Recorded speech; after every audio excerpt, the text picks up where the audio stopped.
रात का समय, एक पुराना और सुनसान घर। एक लड़की आलिया कमरे में अकेली बैठी हुई है और मोबाइल में कुछ देख रही है। अचानक मोबाइल की स्क्रीन बुझ जाती है और कमरे में अजीब सी सर्दी फैल जाती है।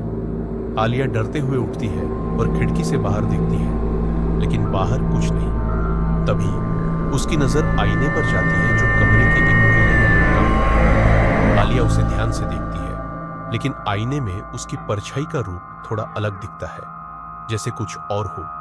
अचानक आईने में आलिया के पीछे एक गहरी काली छाया उभरती है।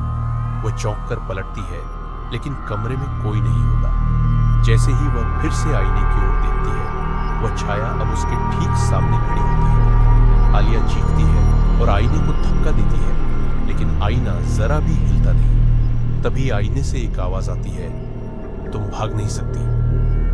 आलिया की आंखें फटी की फटी रह जाती है और वह डर से पागल हो जाती है। अचानक कमरे की बत्तियां बुझ जाती है और पूरे कमरे में घना अंधेरा छा जाता है। आलिया की आवाज सुनकर किसी के कदमों की आहट आती है, लेकिन जब वो पलटती है तो सामने सिर्फ वही काली छाया होती है। आलिया की चीखें गुम हो जाती है और अगले दिन जब परिवार वाले कमरे में आते हैं तो वे पाते हैं कि आलिया का पता नहीं चलता और आईना अब भी उसी जगह टंगा होता है, जैसे कुछ हुआ ही नहीं।